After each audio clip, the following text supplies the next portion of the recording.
எங்கள் சொந்தம் பார்த்தாலே சொர்க்கம் சொக்கி போகுமே.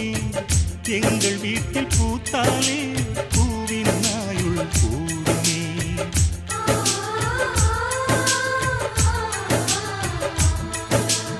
இரண்டு கண்கள் என்றாலும் பார்வை என்றும் ஒன்றுதான்.